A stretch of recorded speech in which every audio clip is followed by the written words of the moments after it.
Curiosity रहती है चीज़ों को जानने की, इस वजह से ऐसा लगता है कि ये जो वायरस है ये ज़्यादा अपने पैर पसार रहा है। और जैसा कि सुर्खियाँ थी आज की, एम्स में 20 आइसोलेशन बेड आरक्षित हो चुके हैं, आरटी-पीसीआर से होगी टेस्टिंग। और सीएमएचओ भोपाल जिन्होंने स्टेटमेंट दिया है कि घबराने की जरूरत नहीं है, उन्हीं से जुड़ेंगे हम। डॉक्टर प्रभाकर तिवारी जी से जुड़ेंगे, सीएमएचओ भोपाल से जुड़ेंगे और जानेंगे उनसे कि क्या कुछ तैयारी शासन की है। सर, बहुत बहुत स्वागत है आपका।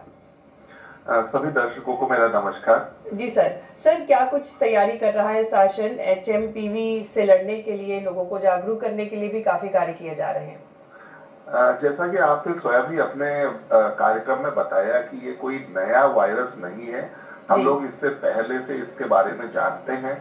लगभग हर विंटर पे और अगली स्प्रिंग में ये इस वायरस के संक्रमण को हम देखते हैं और इसमें आम तौर पर कोई नुकसान शरीर को नहीं होता। 3 से 5 दिन तक हल्का बुखार और सर्दी, खांसी, जुकाम, जो बाकी जनरल फ्लू के सिम्टम्स रहते हैं वो आते हैं और ये सेल्फ लिमिटिंग होता है, अपने आप ठीक हो जाता है। और जैसे डॉक्टर कृष्णा ने बताया कि एक्सेप्ट फॉर द पर्सन जो इम्यूनो कॉम्प्रोमाइज है या एक्सट्रीम ऑफ एजेस के लोग हैं, बहुत छोटे बच्चे हैं या एल्डरली पर्सन हैं जो पहले से ही सीओपीडी या क्रॉनिक पल्मोनरी ऑब्स्ट्रक्टिव डिजीज या किसी और इम्यूनो कंप्रेशन से पीड़ित है, जैसे कि हमारे क्रॉनिक रीनल डिजीज के पेशेंट्स हो सकते हैं या एचआईवी से संक्रमित लोग हो सकते हैं या ऐसे लोग जिनका पहले ट्रांसप्लांट हो चुका है और वो इम्यूनो सप्रेशन पे ऑलरेडी है, इम्यूनो सप्रेसेंट ड्रग्स ले रहे हैं, और या जैसे कैंसर के पेशेंट है, कीमोथेरेपी पर हैं, ऐसे लोग जो हैं उनमें ये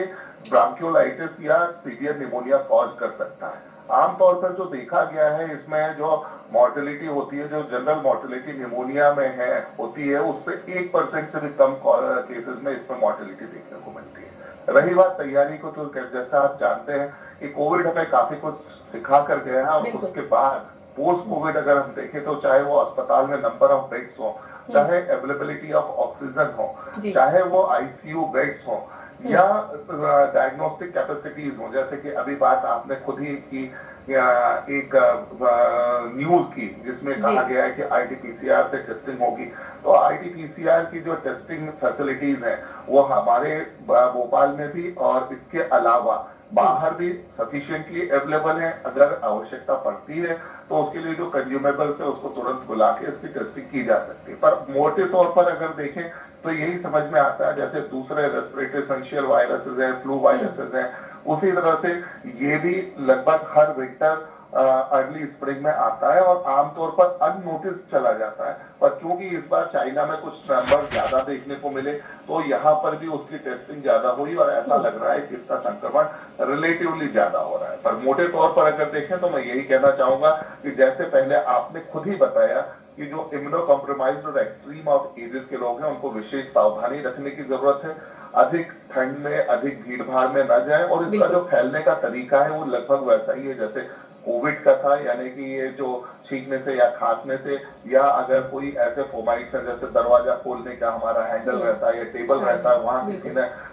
छींका या खांसा और उसको हम हाथ लगाते हैं और उसके बाद बिना हाथ धोए वापस अपने आंख या नाक में या मुंह में डाल देते हैं तो ये फैल सकता है। तो मोटे तौर पर उसी तरह से फैलता है। तो जो कोविड के समय पर सही सावधानियां थी कि इनसे छींकने खांसने अगर करें तो उन पे हाथ रखें और हाथ धोने का जो इम्पोर्टेंस है, और वो भी कम से कम 20 सेकंड तक हाथ धोने का, वो फिर से इसमें इम्पोर्टेंट हो गया है। तो बचने का तरीका सिर्फ इतना ही है और विशेष सावधानी हमें बरतनी है उन लोगों के लिए जो इम्यूनो कॉम्प्रोमाइज्ड है या एक्सट्रीम ऑफ एजेस।